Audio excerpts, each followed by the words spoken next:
Hello friends, मैं Amrendra Kumar. Welcome to AG point. मैं उम्मीद करता हूं कि आप लोग बहुत अच्छे होंगे और आप लोगों की पढ़ाई भी बहुत अच्छी चल रही होगी। चलिए आज हम स्टार्ट करते हैं स्पीडी सामान्य विज्ञान में मॉडल सेट नंबर 8, क्योंकि इसके पहले मैं मॉडल सेट नंबर 7 को सॉल्व करा चुका हूं। उन सभी को आप देख सकते हैं जो आपको काफ़ी बेनिफिट होगा। तो चलिए स्टार्ट करते हैं मॉडल सेट नंबर 8 में 1 नंबर क्वेश्चन। समझिएगा, पहला जो क्वेश्चन है वो ये है कि भारत का प्रथम नाभिकीय रिएक्टर कौन सा है ना। क्वेश्चन है भारत का प्रथम नाभिकीय रिएक्टर, भारत का प्रथम नाभिकीय रिएक्टर कौन है, नाभिकीय रिएक्टर कौन सा है, कौन सा है। समझिएगा, भारत का प्रथम नाभिकीय रिएक्टर की बात कर रहा है ना। भारत का प्रथम जो नाभिकीय रिएक्टर है वह आपको अप्सरा है ना। भारत का प्रथम जो नाभिकीय रिएक्टर है वह आपको अप्सरा है, जो स्थित है आपको कहाँ पे, ट्राम्बे में स्थित है ना। ट्राम्बे में स्थित है और इसकी जो स्थापना हुई थी वह आपको 1956 में इसकी स्थापना हुई थी, है ना। और ये जो कार्य प्रारंभ किया था, यह कार्य प्रारंभ किया था, यह आपको 4 अगस्त 1957 को यह आरंभ किया था। और याद रखिएगा, अप्सरा को एशिया का प्रथम नाभिकीय रिएक्टर भी माना जाता है। एशिया का प्रथम नाभिकीय रिएक्टर भी माना जाता है ना। नाभिकीय रिएक्टर भी माना जाता है। आ जाए क्वेश्चन कि एशिया का प्रथम नाभिकीय रिएक्टर कौन सा है, तो आपको अप्सरा है। समझिएगा, भारत का प्रथम नाभिकीय रिएक्टर अप्सरा जो ट्राम्बे में स्थित है और इसकी स्थापना आपको 1956 में हुई थी। और यह जो कार्य प्रारंभ किया था वह 4 अगस्त 1957 से प्रारंभ किया था। इस अप्सरा को यानी भारत के प्रथम नाभिकीय रिएक्टर को एशिया का प्रथम रिएक्टर भी कहा जाता है ना। तो याद रखेंगे, इससे संबंधित इसका स्क्रीनशॉट ले लीजिएगा। इससे संबंधित कुछ अन्य भारत में स्थापित नाभिकीय रिएक्टरों को देखते हैं। समझिएगा, दूसरा जो नाभिकीय रिएक्टर है, इसमें दूसरा जो नाभिकीय रिएक्टर है वह है आपको साइरस। समझिएगा, ये आपको भारत का दूसरा नाभिकीय रिएक्टर है ना। भारत में स्थापित आपको दूसरा नाभिकीय रिएक्टर है ना। इसकी जो स्थापना हुई थी वो आपको 10 जुलाई 1960 को हुई थी। कहाँ पे, आपको मुंबई में। कहाँ में, ये आपको भाभा परमाणु अनुसंधान केंद्र में हुई थी। भाभा परमाणु अनुसंधान केंद्र है ना, अनुसंधान केंद्र में इसकी स्थापना हुई थी। समझिएगा, आपको साइरस ये भारत का दूसरा परमाणु रिएक्टर है। इसकी स्थापना 10 जुलाई 1960 को मुंबई में यानी भाभा परमाणु अनुसंधान केंद्र में हुआ था, है ना। उसी तरह आपको तीसरा है जर्लिना। समझिएगा, जर्लिना, इसके स्क्रीनशॉट आप ले लीजिएगा, ये मिटा रहे हैं, ठीक ना। केवल इसको स्थापना क्रम ही याद रखेंगे। मान लीजिए को 10 जुलाई 1960। जर्लिना की जो स्थापना हुई थी वह 1961 में हुई थी। उसके बाद 4 नंबर में है आपको पूर्णिमा है ना। पूर्णिमा की जो स्थापना हुई थी वह 1972 में हुई थी, है ना। 5 नंबर में है पूर्णिमा द्वितीय की स्थापना हुई थी, वो आपको 1984 में हुई थी, है ना। इसके बाद 6 नंबर में है आपको ध्रुव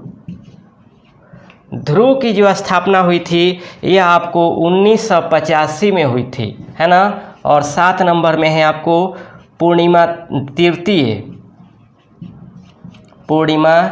तृतीय, इसकी जो स्थापना हुई थी वो 1990 में हुई थी। तो समझिएगा, भारत में स्थापित प्रमुख नाभिकीय रिएक्टर, भारत का पहला जो नाभिकीय रिएक्टर था वो अप्सरा था। दूसरा नाभिकीय रिएक्टर साइरस था जिसकी स्थापना 10 जुलाई 1960 को हुई थी। तीसरा जो जर्लिना था 1961 में स्थापित हुई थी। पूर्णिमा का 1972 में, पूर्णिमा सेकेंड का 1984 में, ध्रुव का 1985 में और पूर्णिमा 3 का 1990 में। ये आपको भारत में स्थापित प्रमुख नाभिकीय रिएक्टर है। और एक सबसे महत्वपूर्ण बात याद रखिएगा, वह ये है कि विश्व में सबसे पहले नाभिकीय रिएक्टर को सबसे पहले विश्व में सर्वप्रथम नाभिकीय रिएक्टर है ना, ये आपको नाभिकीय रिएक्टर जिसे परमाणु भट्ठी भी कहा जाता है ना, परमाणु भट्ठी भी कहा जाता है, परमाणु रिएक्टर को परमाणु भट्ठी भी कहा जाता है। तो समझिएगा, विश्व के सर्वप्रथम परमाणु भट्ठी या नाभिकीय रिएक्टर का जो निर्माण किया था वह आपको जो निर्माण किया था एनरिको फर्मी ने किया था। एनरिको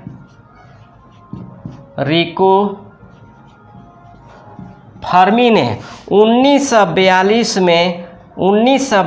में आपको शिकागो विश्वविद्यालय में किया था, है ना, शिकागो विश्वविद्यालय में किया था, विश्वविद्यालय में किया था। याद रखिएगा, अगर क्वेश्चन आ जाए कि विश्व का प्रथम परमाणु भट्टी का निर्माण किसने किया था या विश्व का प्रथम नाभिकीय रिएक्टर का निर्माण किसने किया था, तो एनरिको फर्मी ने किया था। कब? 1942 में शिकागो विश्वविद्यालय में। तो कंप्लीट ये पहला नंबर क्वेश्चन था आपको नाभिकीय रिएक्टर से संबंधित, है ना। अब हम दूसरा नंबर बात करते हैं। दूसरा नंबर जो क्वेश्चन है वह ये है कि मोटर गाड़ी में ईंधन के रूप में प्रयुक्त गैसोहॉल किसका मिश्रण होता है। समझिएगा, मोटर गाड़ी में प्रयुक्त ईंधन के रूप में, मोटर गाड़ी में प्रयुक्त, दूसरा नंबर क्वेश्चन है आपको मोटर गाड़ी में प्रयुक्त गैसोहॉल के रूप में, प्रयुक्त गैसोहॉल मोटर गाड़ी में प्रयुक्त ईंधन के रूप में, मोटर गाड़ी में ईंधन के रूप में प्रयुक्त, समझिएगा, मोटर गाड़ी में ईंधन के रूप में, मोटर गाड़ी में ईंधन के रूप में प्रयुक्त, ईंधन के रूप में प्रयुक्त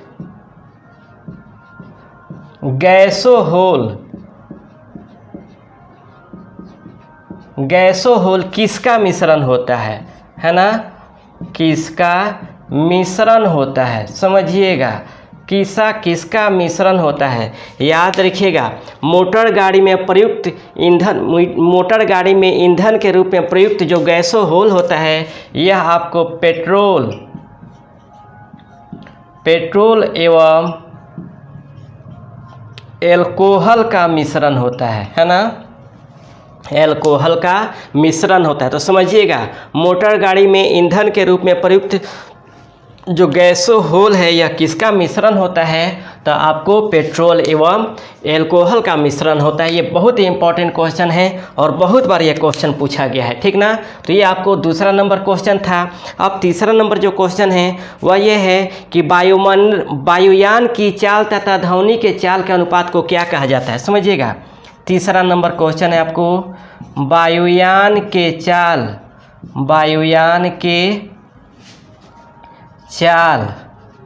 एवं ध्वनि के चाल के अनुपात को क्या कहा जाता है ना, के अनुपात को क्या कहा जाता है। समझिएगा, क्वेश्चन क्या कहा जाता है, समझिएगा क्या कहा जाता है। ये आपको क्वेश्चन है कि वायुयान के चाल तथा ध्वनि के चाल के अनुपात को क्या कहा जाता है, तो इन्हें आपको मैक संख्या कहा जाता है ना, इन्हें आपको मैक संख्या कहा जाता है। समझिएगा, वायुयान के चाल तथा ध्वनि के चाल के अनुपात को मैक संख्या कहा जाता है। ये क्वेश्चन पूछा गया है, इसको ध्यान देंगे और ईमानदारी से इसे मेहनत कर इसे कंप्लीट करेंगे। जितना ईमानदारी से मैं मेहनत आप लोगों को करा रहा हूँ, है ना। वायुयान के चाल एवं ध्वनि के चाल के अनुपात को मैक संख्या कहा जाता है ना। अब 4 नंबर में क्वेश्चन है कि समुद्र की दूरी मापने की इकाई क्या है। समझिएगा, समुद्र की दूरी के मापने का इकाई क्या है। क्वेश्चन है समुद्र की दूरी, समुद्र की दूरी मापने की इकाई क्या है। दूरी मापने की इकाई क्या है, मापने की इकाई क्या है। समझिएगा, सीधे सीधे क्वेश्चन पूछ रहा है कि समुद्र के दूरी को कैसे मापा जाता है ना। जो माप किया जाता है उसे क्या कहा जाता है। तो समुद्र की दूरी मापने की इकाई को कहा जाता है नॉटिकल मील, है ना। क्या कहा जाता है, नॉटिकल मील कहा जाता है। समझिएगा, 1 नॉटिकल बराबर कितना होता है,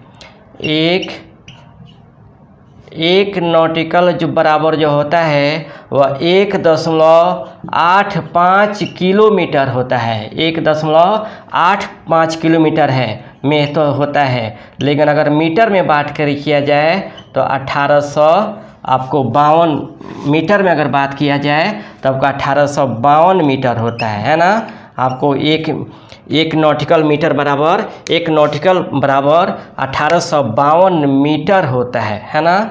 1852 मीटर होता है। समझिएगा, तो 1 नॉटिकल बराबर किलोमीटर में अगर हम बात करेंगे तो 1.85 किलोमीटर होता है और मीटर में बात करेंगे तो 1852 मीटर होता है। 1852 मीटर। तो समझिएगा, समुद्र की दूरी की जो मापने की इकाई होती है वो आपको नॉटिकल मील होती है। 1 नॉटिकल मील बराबर 1.85 किलोमीटर होता है और मीटर में बात करें तो 1852 मीटर में होता है। लेकिन अगर हम बात करें कि समुद्र की गहराई कैसे मापी जाती है तब क्या होगा। समुद्र की जो गहराई मापी जाती है वो आपको फैदोमीटर से मापी जाती है ना। फैदोमीटर से मापी जाती है। और याद रखिएगा, 1 फैदोमीटर और कितना होता है, 8 फीट होता है ना। 8 फीट होता है। लेकिन अगर क्वेश्चन आ जाए कि समुद्र में डूबी हुई वस्तुओं को पता लगाने के लिए किसका प्रयोग किया जाता है, तो सोनार का प्रयोग किया जाता है। तो समझिएगा, समुद्र की गहराई मापा जाता है फैदोमीटर से। 1 फैदम बराबर 8 फीट होता है, 6 फीट होता है। 1 फैदम बराबर 6 फीट होता है। समुद्र की दूरी मापने की इकाई नॉटिकल मील है। 1 नॉटिकल मील बराबर 1.85 किलोमीटर होता है, यानी मीटर में 1852 मीटर होता है। और समुद्र में डूबी हुई वस्तुओं का पता लगाने के लिए सोनार नामक यंत्र का प्रयोग किया जाता है। ठीक ना। तो ये आपको 4था नंबर क्वेश्चन था। अब 5वां नंबर क्वेश्चन है, लीवर में कौन सा विटामिन संचित रहता है। समझिएगा, 5वां नंबर, 5 नंबर है लीवर यानी क्या, यकृत। लीवर में कौन सा विटामिन संचित रहता है, बताइए आपको कौन सा विटामिन संचित रहता है या पाया जाता है, संचित रहता है। बताइए कौन सा विटामिन है आपको लीवर में जो विटामिन संचित रहता है वो आपको विटामिन ए है ना। विटामिन ए संचित रहता है। समझिएगा, लीवर का जो अध्ययन क्या कहलाता है, लीवर का अध्ययन जो कहलाता है आपको हिपैटोलॉजी कहलाता है ना। हिपैटोलॉजी कहलाता है। और याद रखिएगा, विटामिन ए का जो रासायनिक नाम है वो आपको रेटिनॉल है ना। विटामिन ए का जो रासायनिक नाम है वो आपको रेटिनॉल है। और याद रखिएगा, विटामिन ए की कमी से 1 नंबर जो रोग होता है वो आपको रतौंधी होता है ना।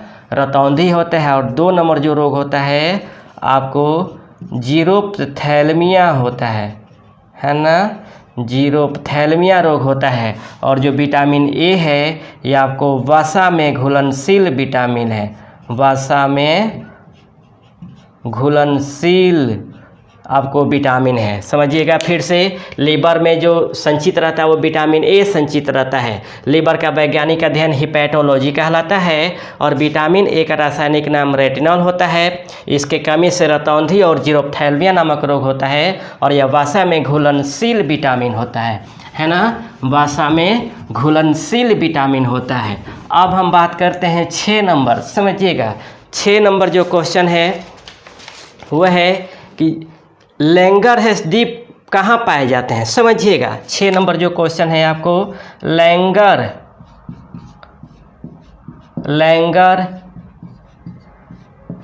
द्वीप या दीपिका भी कहा जाता है, कहाँ पाए जाते हैं, शरीर के किस अंग में पाए जाते हैं, कहाँ पाए जाते हैं। समझिएगा कहाँ पाए जाते हैं। ये जो लैंगरहैंस द्वीप है ये आपको शरीर के अग्नाशय में पाए जाते हैं, शरीर के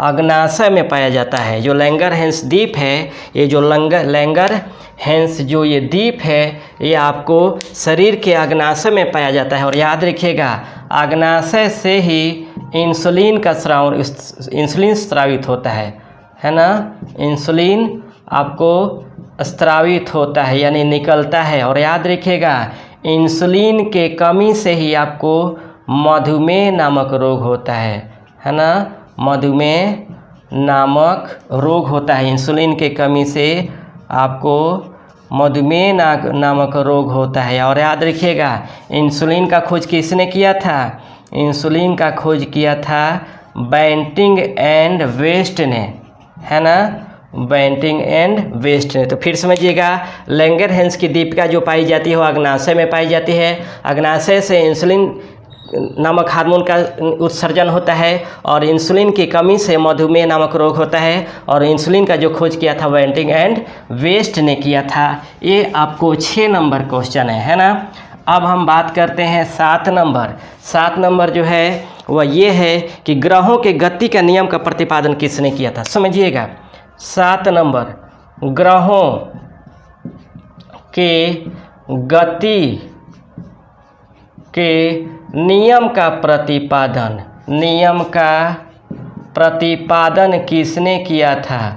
समझिएगा आपको ग्रहों के गति के नियम का जो प्रतिपादन किया था वह आपको केपलर ने किया था, है ना, केपलर ने किया था। समझिएगा ग्रहों के गति के नियम का जो प्रतिपादन किया था वह केपलर ने किया था। याद रखिएगा ग्रहों की जो गति के दिशा होती है वह आपको पश्चिम से पूरब होती है ना, पश्चिम से पूरब होती है यानी एंटी क्लॉकवाइज होती है। लेकिन याद रखिएगा अपवाद स्वरूप में 2 ग्रह हैं आपको, शुक्र एवं अरुण एवं वीनस एवं आपको वीनस एवं यूरेनस 2 ऐसे ग्रह हैं जिनके घूर्णन की दिशा आपकी क्या है, पूरब से पश्चिम है ना, पूरब से पश्चिम है यानी क्या है ये क्लॉकवाइज है। तो ये आपको ग्रहों के गति का नियम का प्रतिपादन केपलर ने किया था, ठीक ना। अब हम बात करते हैं आपको 8 नंबर। समझिएगा 8 नंबर जो क्वेश्चन है वो ये है कि किन्हें लाल द्रव के उपनाम से जाना जाता है ना, किन्हें लाल द्रव के उपनाम से जाना जाता है। 8 नंबर है किस पदार्थ को लाल द्रव के नाम से जाना जाता है, लाल द्रव के नाम से जाना जाता है। समझिएगा किस पदार्थ को लाल द्रव के नाम से जाना जाता है। याद रखिएगा ये जाना जाता है आपको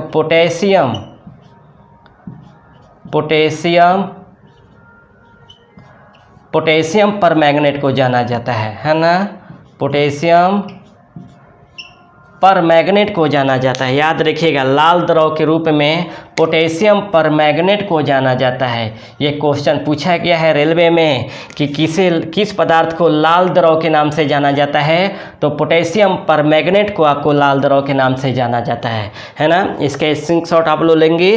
पोटेशियम परमैंगनेट को आपको लाल द्रव के नाम से जाना जाता है। अब 9 नंबर में क्वेश्चन है कि मस्तिष्क संबंधी बीमारी का पता लगाने के लिए किसका निरूपण किया जाता है। समझिएगा, मस्तिष्क संबंधी 9 नंबर क्वेश्चन है आपको मस्तिष्क संबंधी बीमारी का पता लगाने के लिए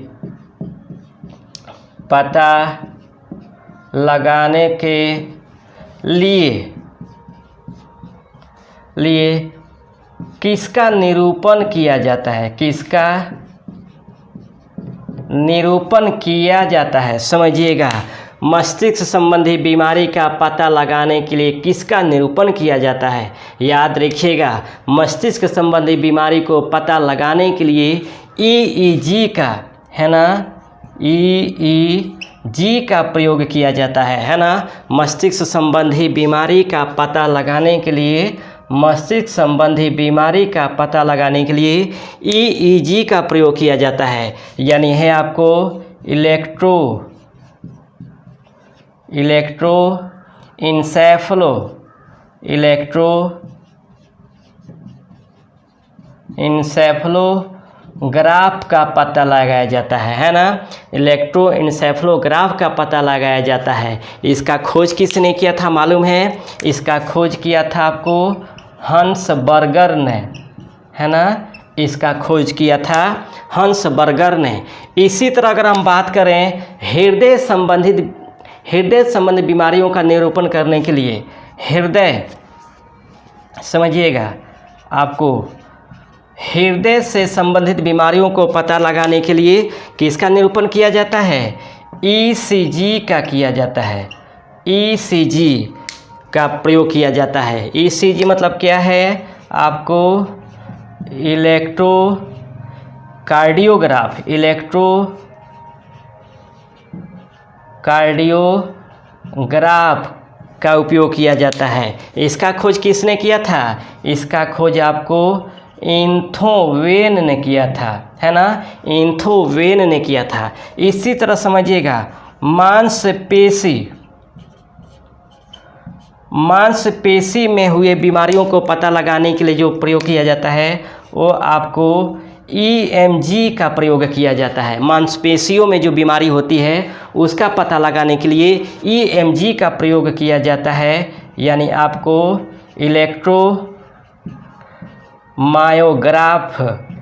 इलेक्ट्रोमायोग्राफ का प्रयोग किया जाता है। और उसी तरह आपको आँख में आई बीमारी को पता लगाने के लिए EOG का प्रयोग किया जाता है ना। इसका होता है इलेक्ट्रोऑक्यूलोग्राफ, है ना। और इलेक्ट्रोऑक्यूलोग्राफ का पता लगाया जाता है, कैसे का प्रयोग किया जाता है। फिर समझिएगा, EEG या मस्तिष्क संबंधी बीमारी का पता लगाने के लिए निरूपण किया जाता है, यानी इलेक्ट्रोइंसेफलोग्राफ, जिसका खोज किया था हंस बर्गर ने। हृदय संबंधित बीमारी का पता लगाने के लिए ECG का प्रयोग किया जाता है। इलेक्ट्रोकार्डियोग्राफ का, जिसका खोज किया था इंथोवेन ने। मांसपेशियों में अगर बीमारी होती है तो इनका पता लगाने के लिए EMG यानी इलेक्ट्रोमायोग्राफ का प्रयोग किया जाता है। और आँखों में आई गड़बड़ी को पता लगाने के लिए EOG यानी इलेक्ट्रोऑक्यूलोग्राफ का प्रयोग किया जाता है ना। इसमें और भी है, एक है आपको MRI। समझिएगा, MRI यानी मैग्नेटिक रिजोनेंस इमेजिंग।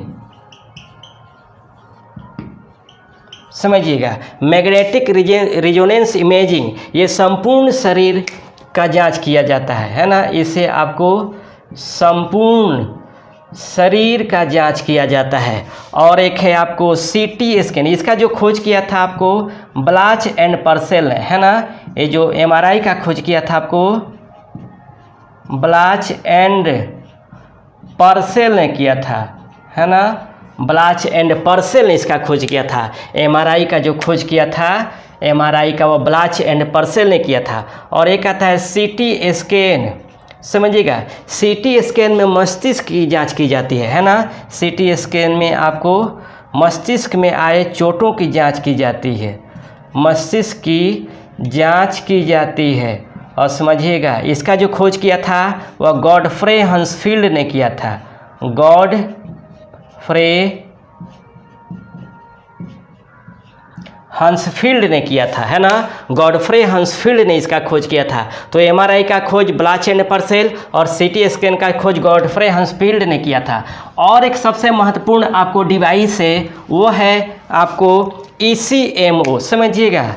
ECMO बहुत इम्पोर्टेंट, जान लीजिएगा। ये आपका है एक्स्ट्रा कार्पोरल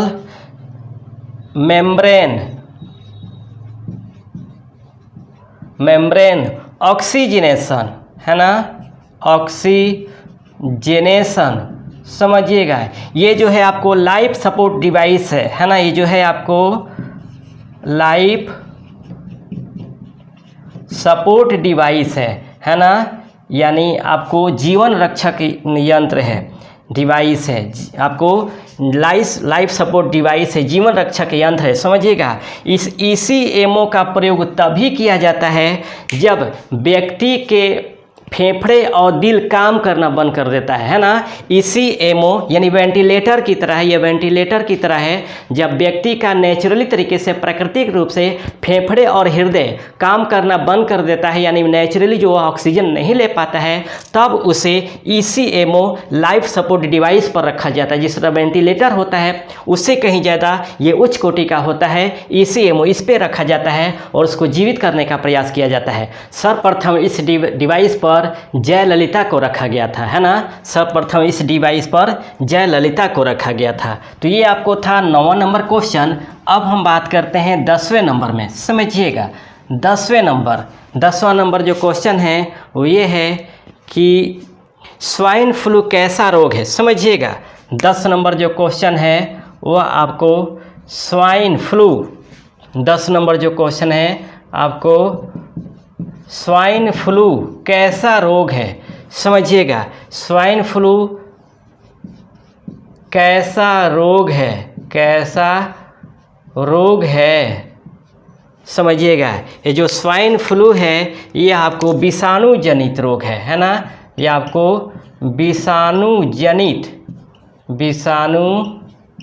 जनित रोग है। और समझिएगा, ये आपको जो स्वाइन फ्लू होता है वह आपको H1N1 नामक विषाणु से होता है ना। H1N1 नामक विषाणु से यह रोग होता है, विषाणु से यह रोग होता है। और समझिएगा, यह जो रोग होता है वह आपको सुअरों से फैलता है जो मानवों में प्रवेश करता है ना। आपको सुअरों से यह रोग फैलता है, समझिएगा। तो स्वाइन फ्लू आपको विषाणु जनित रोग है और यह H1N1 नामक विषाणु से यह रोग फैलता है। और ये जो रोग फैलता है वह सुअरों से फैलता है, यानी सुअरों से मानवों में यह रोग का संचरण होता है ना। सुअरों से मानवों में यह रोग का संचरण होता है। जो व्यक्ति कच्चे सुअर का मांस खाता है, यानी अधपक्का सुअरों का जो मांस खाता है, उन्हीं में ये बीमारी सबसे ज़्यादा होती है। इसी में और एक है आपको बर्ड फ्लू, समझिएगा। बर्ड फ्लू ये आपको बर्ड फ्लू भी आपको विषाणु जनित रोग है ना। बर्ड फ्लू भी आपको विषाणु जनित रोग है। और इसका जो विषाणु का नाम है वह आपको H5N1 है ना। H5N1 नामक विषाणु के कारण होता है। और यह जो रोग होता है, याद रखिएगा, ये जो बर्ड फ्लू रोग होता है यह आपको मुर्गियों से फैलता है ना। मुर्गियों से ये आपको रोग फैलता है। तो आपको स्वाइन फ्लू सुअरों से फैलता है और इसके विषाणु का नाम आपको H1N1 है। और बर्ड फ्लू जो रोग है वह ये भी विषाणु जनित रोग है और इसके विषाणु का जो नाम है H5N1 है। दोनों में ध्यान रखेंगे, स्वाइन फ्लू H1N1 और बर्ड फ्लू H5N1, दोनों में अंतर है। दोनों विषाणु जनित रोग है लेकिन दोनों के अलग अलग विषाणु हैं। स्वाइन फ्लू का विषाणु का नाम है H1N1 और बर्ड फ्लू के विषाणु का नाम है H5N1 है ना। अब हम बात करते हैं 11 नंबर। 11 नंबर जो क्वेश्चन है वह ये है कि G का मान कितना होता है। 11 नंबर समझिएगा, G का मान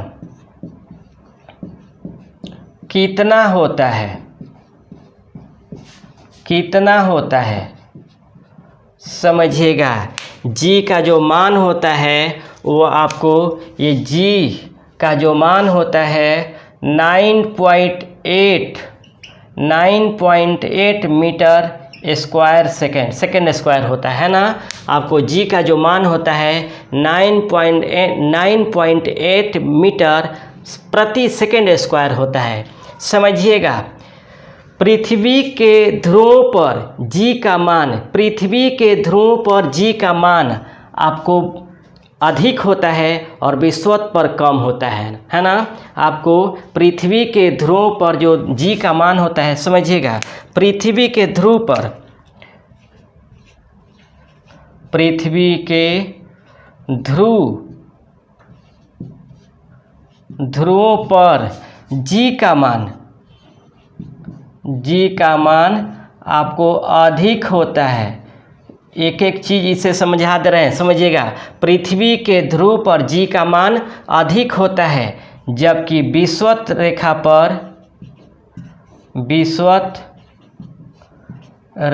पर आपको कम होता है ना, कम होता है। समझिएगा, पृथ्वी के ध्रुवों पर G का मान जो होता है वह अधिक होता है ना। पृथ्वी के ध्रुवों पर G का मान अधिक होता है और विषुवत रेखा पर आपको कम होता है ना। ये समझिएगा आप लोग, पृथ्वी के ध्रुवों पर G का मान अधिक होता है और विषुवत रेखा पर कम होता है। आगे हम इसमें बढ़ते हैं। समझिएगा, पृथ्वी के सतह से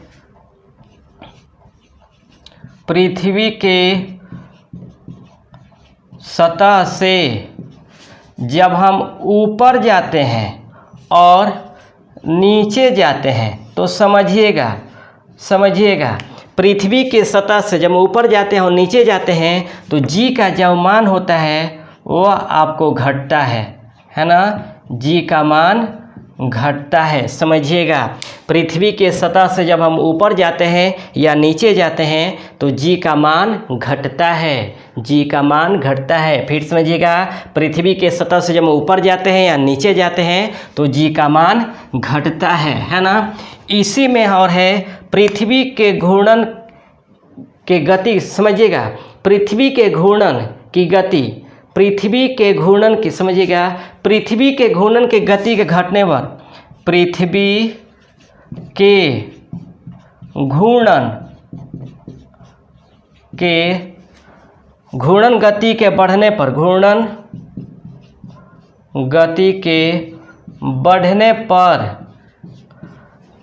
पृथ्वी के घूर्णन गति के बढ़ने पर, समझिएगा, पृथ्वी के घूर्णन गति के बढ़ने पर G का मान घटता है ना। G का मान घटता है और याद रखिएगा, पृथ्वी के घूर्णन के घटने पर, पृथ्वी के घूर्णन गति के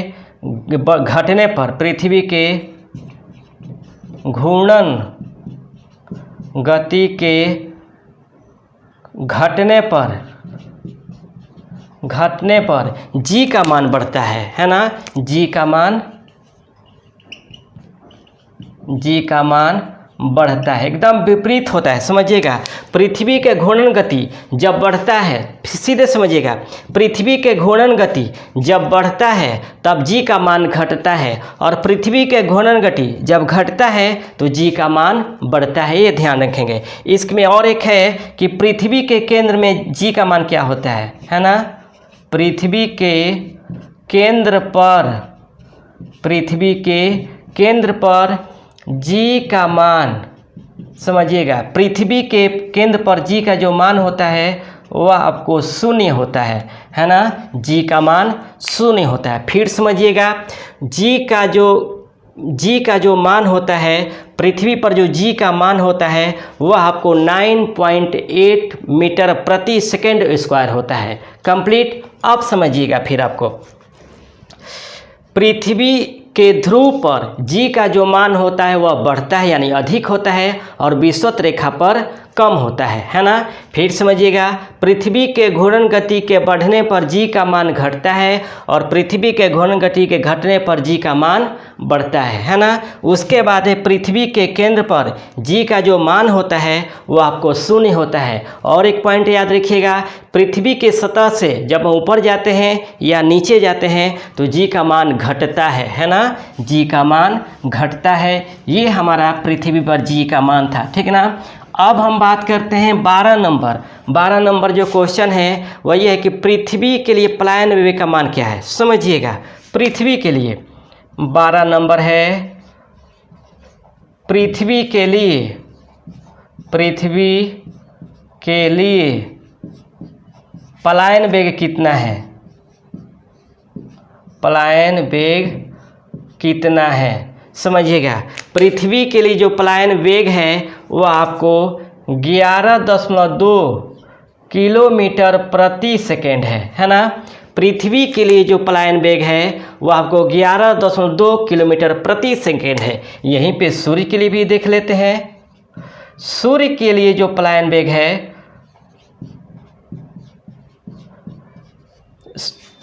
सूर्य के लिए जो पलायन वेग है वह आपको 42 किलोमीटर प्रति सेकेंड है ना, आपको 42 किलोमीटर प्रति सेकेंड है। और इसी तरह आपको चंद्रमा के लिए आपको पलायन वेग, चंद्रमा के लिए पलायन वेग, समझिएगा, ये तीनों को याद रखेंगे। चंद्रमा के लिए जो पलायन वेग है ये आपको 2.37 किलोमीटर प्रति सेकेंड है। समझिएगा, पृथ्वी के लिए जो पलायन वेग है 11.2 किलोमीटर प्रति सेकेंड, सूर्य के लिए जो पलायन वेग है वह 42 किलोमीटर प्रति सेकेंड है, और चंद्रमा के लिए जो पलायन वेग है वह आपको 2.37 किलोमीटर प्रति सेकेंड है। चंद्रमा का जो वैज्ञानिक अध्ययन है वह आपको सेलेनोलॉजी कहलाता है ना, सेलेनोलॉजी कहलाता है। समझिएगा, चंद्रमा का जो वैज्ञानिक अध्ययन कहलाता है वो आपको सेलेनोलॉजी कहलाता है। अब हम बात करते हैं 13 नंबर।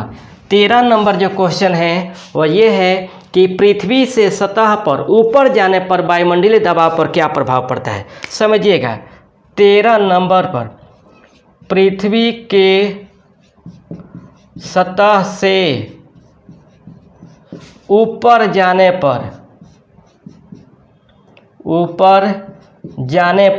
वायुमंडलीय दबाव पर क्या प्रभाव पड़ता है। वायुमंडलीय दबाव पर क्या प्रभाव पड़ता है, क्या प्रभाव पड़ता है। समझिएगा, जब हम पृथ्वी के सतह से ऊपर जाते हैं तो वायुमंडलीय जो दबाव होता है वह आपको घटता है ना। जो वायुमंडलीय दबाव है वह घटता है। पृथ्वी के सतह से जब हम ऊपर जाते हैं तो वायुमंडलीय दबाव घटता है और याद रखिएगा, वायुमंडलीय दबाव का मापन कैसे किया जाता है।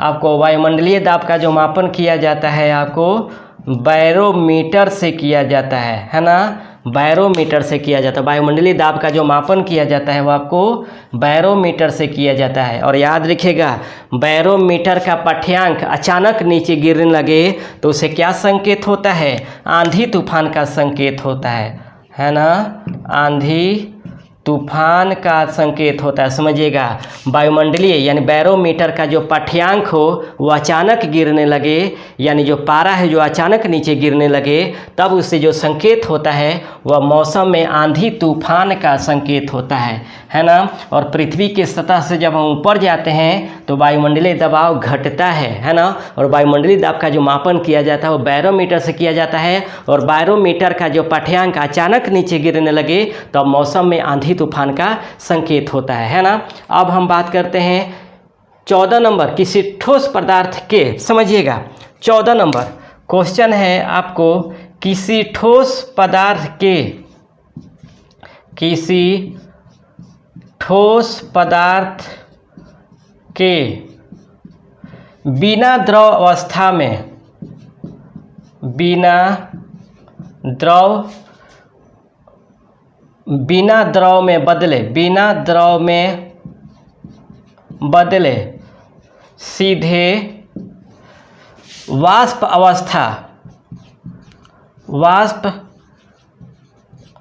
अवस्था में परिवर्तन की क्रिया को क्या कहा जाता है? बताइए आप लोग, परिवर्तन की क्रिया को क्या कहा जाता है? परिवर्तन की क्रिया को क्या कहा जाता है? समझिएगा, परिवर्तन की क्रिया को क्या कहा जाता है? फिर समझिएगा, किसी ठोस पदार्थ के बिना द्रव में बदले सीधे वाष्प अवस्था में परिवर्तन की क्रिया क्या कहलाता है? यानी कोई ठोस वस्तु है और द्रव में न बदल कर सीधे वाष्प में बदल जाता है, तो इस प्रक्रिया को क्या कहा जाता है ना? क्या कहा जाएगा? इसे ऊर्ध्वपातन कहा जाता है ना।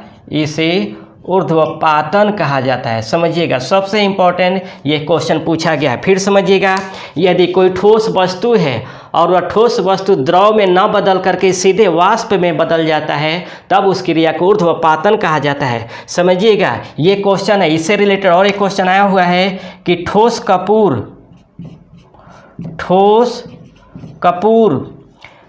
वाष्प अवस्था में परिवर्तन की प्रक्रिया क्या कहलाती है? वाष्प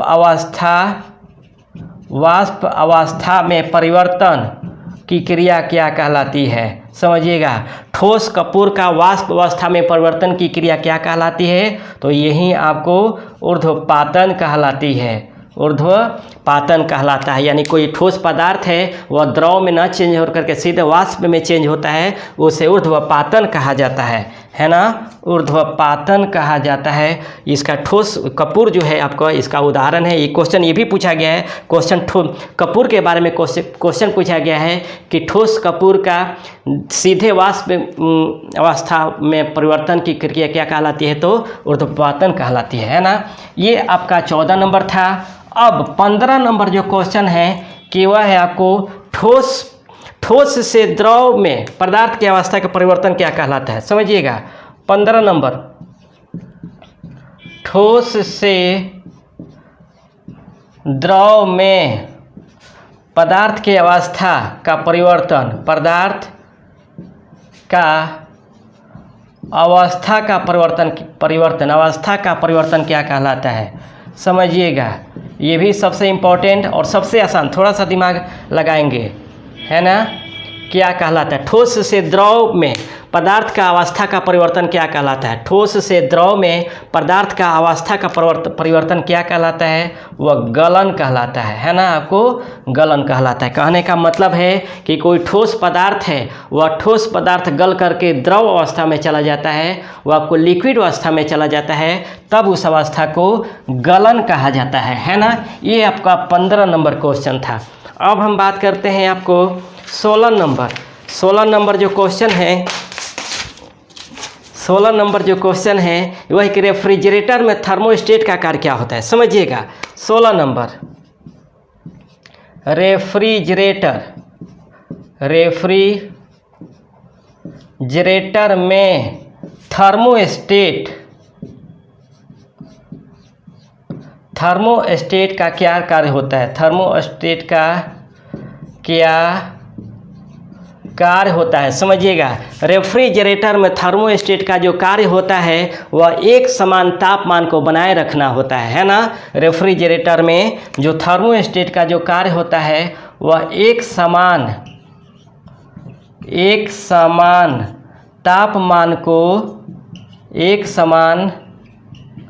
तापमान को बनाए रखना होता है ना, बनाए रखना होता है। तो रेफ्रिजरेटर में जो थर्मोस्टेट का जो कार्य होता है वह तापमान को एक समान बनाए रखना होता है ना, यानी एक समान तापमान को बनाए रखना आपको थर्मोस्टेट का कार्य होता है। जो रेफ्रिजरेटर में जो आपको थर्मोस्टेट का प्रयोग किया जाता है उसका मुख्य कार्य यही होता है कि एक समान तापमान को बनाए रखना इसका कार्य होता है। अब हम बात करते हैं 17 नंबर क्वेश्चन है कि प्रकाश का तरंग सिद्धांत किसने दिया था, है ना।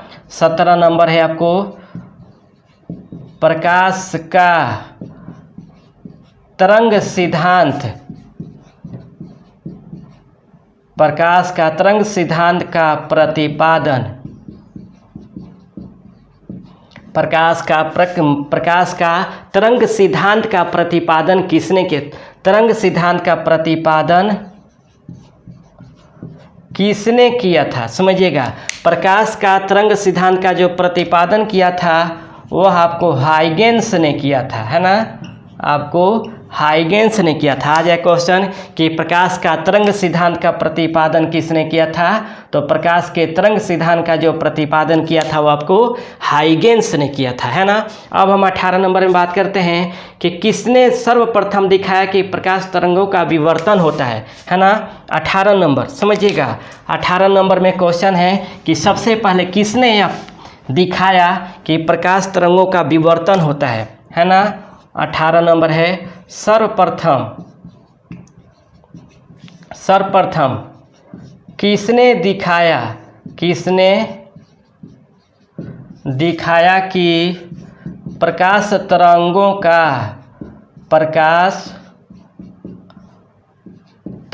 का विवर्तन होता है, तरंगों का विवर्तन होता है ना, प्रकाश तरंगों का विवर्तन होता है। याद रखिएगा, सबसे पहले ग्रोमाल्डी नामक वैज्ञानिक ने यह बताया था, है ना, दिखाया था। ग्रोमाल्डी नामक वैज्ञानिक ने यह दिखाया था कि प्रकाश तरंगों में विवर्तन होता है ना, प्रकाश तरंगों में विवर्तन होना जो दिखाया था वह ग्रोमाल्डी ने दिखाया था। सबसे पहले प्रकाश तरंगों में विवर्तन को जो दिखाया था वह ग्रोमाल्डी ने दिखाया था। ये क्वेश्चन पूछा गया है रेलवे में, है ना, इसको ध्यान से देखेंगे। इसके बाद हम बात करते हैं 19 नंबर है कि आपको प्रकाश तरंग किस प्रकार का तरंग होता है, समझिएगा। 19 नंबर है आपको प्रकाश तरंग किस प्रकार का तरंग होता है, किस प्रकार का तरंग होता है, समझिएगा। प्रकाश तरंग किस प्रकार का तरंग होता है, याद रखिए जो प्रकाश तरंग है ये आपको अनुप्रस्थ तरंग होता है ना, अनुप्रस्थ तरंग होता है। जो प्रकाश तरंग है यह आपको अनुप्रस्थ तरंग है ना, यह आपको अनुप्रस्थ तरंग है, ये ध्यान रखिएगा। जो प्रकाश तरंग है वो आपको अनुप्रस्थ तरंग होता है। ये क्वेश्चन सबसे इम्पॉर्टेंट है। और 20 नंबर जो क्वेश्चन है वह है कि प्रकाश विद्युत प्रभाव का प्रतिपादन किसने किया था। 20 नंबर समझिएगा, प्रकाश का विद्युत प्रभाव का प्रतिपादन किसने किया था,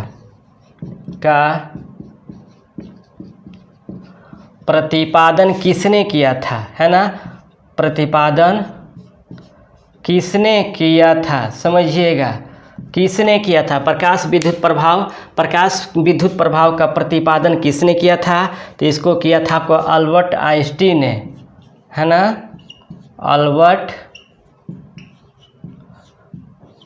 आइंस्टीन ने किया था। प्रकाश विद्युत प्रभाव का जो प्रतिपादन किया था वो आपको अल्बर्ट आइंस्टीन ने किया था। और याद रखिएगा इन्होंने ही सापेक्षता का सिद्धांत का प्रतिपादन किया था, सापेक्षता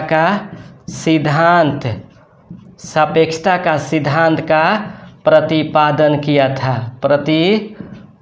था। और याद रखिएगा भारत का अल्बर्ट आइंस्टीन किसे कहा जाता है, नागार्जुन को कहा जाता है ना, नागार्जुन को कहा जाता है। भारत का जो अल्बर्ट आइंस्टीन कहा जाता है, भारत का जो नागार्जुन आइंस्टीन कहा जाता है वह नागार्जुन को कहा जाता है। तो ये हमारा था मॉडल सेट नंबर 8, है ना। ये साइंस में स्पीडी सामान्य विज्ञान के क्रम में आपको मॉडल सेट नंबर ये आपको 8 था। मैं उम्मीद करता हूँ कि ये भी क्लास आपको पसंद आया होगा, ठीक ना। आप लोग जितना मैं पढ़ाता हूँ इसको आप लोग पुनः देखने का प्रयास करें, क्योंकि PDF आपको टेलीग्राम या आपके व्हाट्सएप ग्रुप पे डेली दे दिया जा रहा है ना। इसको लिखने का प्रयास कीजिए और इससे रिलेटेड और भी क्वेश्चन है उसको देखने का प्रयास कीजिए, क्योंकि हर हालत में रेलवे के एग्ज़ाम को छोड़ना नहीं है, उसको रिजल्ट को पॉजिटिव में लेना है और नौकरी लेनी है, ठीक है ना। तो रहने देते इतना ही, फिर हम नेक्स्ट कोई मॉडल सेट लेकर हाजिर होंगे। तब तक के लिए बेस्ट ऑफ लक।